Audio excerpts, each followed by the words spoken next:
नमस्कार, मैं हूं अरिंदर कौशल। आप देख रहे हैं जनसेतु राष्ट्रीय न्यूज नेटवर्क पर। आप चाहे महानगरों में रह रहे हैं या छोटे शहरों में या फिर कस्बे में, एक बात सब जगह पर कॉमन है, वह है आपके पड़ोस की किराना दुकान, जिस पर साबुन, टूथपेस्ट, तेल, दाल, चावल, बिस्किट, आटा, चीनी तक सब कुछ मिल जाता है। हमारे मोहल्ले की पहचान भी अक्सर इन्हीं दुकानों से होती है, जैसे शर्मा जी, गुप्ता जी, यादव जी, सरदार जी की दुकान इत्यादि से। लेकिन इस बार जब आप दिवाली पर अपने घर गए होंगे तो आपने अवश्य महसूस किया होगा कि आज पड़ोस की कई दुकानें बंद हो गई हैं और बाकी बची जो दुकानें खुली हैं बंद होने के कगार पर है। अगर आपको लग रहा है यह केवल आपके मोहल्ले या शहर की बात है, तो ऐसा बिल्कुल नहीं है। ये हालात पूरे देश के हैं। एक ताजा रिपोर्ट के अनुसार देश भर में बीते एक साल में 2 लाख किराना दुकानें बंद हो गई। जी हाँ, 2 लाख किराना दुकानें। चलिए जानते हैं कि देश भर में किराना दुकानदारों में ऐसी अफरा तफरी आखिर क्यों मची है और इसके पीछे क्या कारण है। देश भर में एफएमसीजी डिस्ट्रीब्यूटर की संस्था all India consumer product distributor federation ने अपनी मार्केट स्टडी में खुलासा किया है कि देश भर की किराना दुकान अपने अस्तित्व को बचाने के लिए गंभीर संकट से गुजर रही हैं। देश भर में किराने का सामान और पर्सनल केयर आइटम बेचने वाली करीब 1.3 करोड़ स्टोर है, जिसमें से 2023 के बाद से 2 लाख किराना स्टोरों के शटर डाउन हो गए हैं। बंद होने वाले 45% किराना स्टोर महानगरों में थे। देश के महानगरों में 17 लाख स्टोर है, जिनकी 5.5% बिक्री होती है। 3 करोड़ स्टोरों के सर्वे से पता चलता है कि 2023 के बाद से 2 लाख किराना स्टोर की दुकानों का शटर बंद हो चुका है। वही बंद होने वाले स्टोरों में टीयर 1 शहरों में 30% और टीयर 2 और टीयर 3 शहरों में 25% स्टोर थे।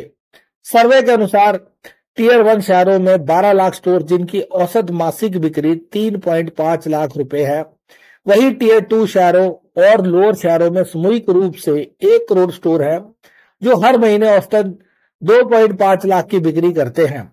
अब जान लेते हैं इन स्टोरों के धड़ाधड़ बंद होने का कारण क्या है। तो इसका कारण है क्विक कॉमर्स पर हमारी बढ़ती निर्भरता। उपभोक्ता तेजी से ब्लिंकिट, जेप्टो जैसी होम डिलीवरी प्लेटफॉर्म की तरफ रुख कर रहे हैं, जिसके कारण इन किराना दुकानों का धंधा चौपट हो गया। ब्लिंकिट, जेप्टो, फ्लिपकार्ट, इंस्टामार्ट जैसे ई कॉमर्स ऐप में 10% से 15% तक सस्ते प्रोडक्ट की वजह से अब किराना दुकानदारों की जमीन खिसकने लगी है। टाइम इज मनी वाले जमाने में डिलीवरी प्लेटफॉर्म पर हैंडलिंग चार्ज चुकाकर भी वक्त बचाने को तैयार है उपभोक्ता।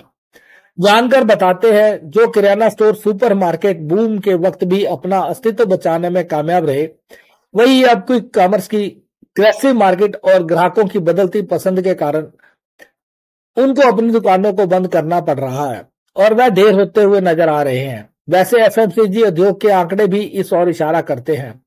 हिंदुस्तान लीवर, नेस्ले और मैर्को जैसी कंपनियों के मुताबिक डिजिटल चैनल के कंपैरिजन में सामान्य बाजार में एफएमसीजी की बिक्री धीमी हो गई है।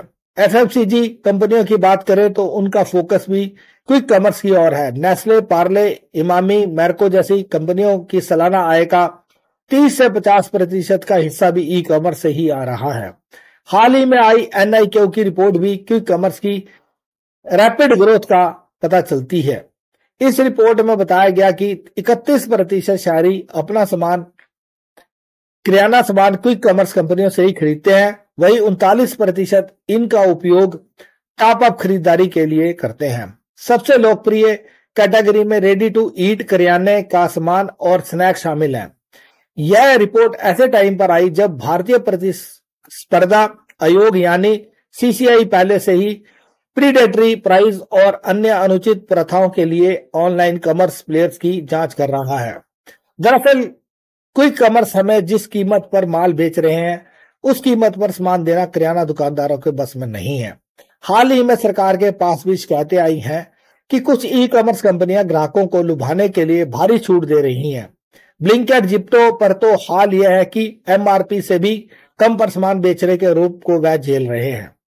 सीसीआई ने एक आंतरिक रिपोर्ट में पाया है कि ई कॉमर्स कंपनियों जैसे अमेजॉन, फ्लिपकार्ट ने अपने प्लेटफॉर्म पर चुनिंदा विक्रेताओं को वरीयता देकर अंतरिम ट्रस्ट दिशा निर्देशों का उल्लंघन किया है। इसमें किराना ग्राहकों के लिए एक अनफेयर प्लेइंग फील्ड तैयार की है, जिससे ग्राहकों का बेस और किराना स्टोरों का लाभ कम हो रहा है। लेकिन तमाम मांगों के बावजूद सरकार ने इस ओर कोई ठोस कदम नहीं उठाया है। हालांकि सरकार की ओर से कुछ बयान आए हैं जिससे किराना दुकानदारों को कुछ राहत मिली है। आपको बता दें कि 17 सितंबर को वित्त मंत्री निर्मला सीतारमण ने कहा कि सरकार क्विक कॉमर्स और ई कॉमर्स प्लेयर्स की प्रेडेटरी प्राइसिंग नीति से नुकसान पहुंचाने वाले व्यापारियों के हितों के लिए गंभीरता से विचार करेगी, लेकिन फिलहाल इस दिशा में कोई कदम उठता हुआ नहीं दिख रहा है। इस बारे में आपकी क्या राय है? क्या आने वाले समय में छोटे छोटे उद्योग धंधे बंद हो जाएंगे?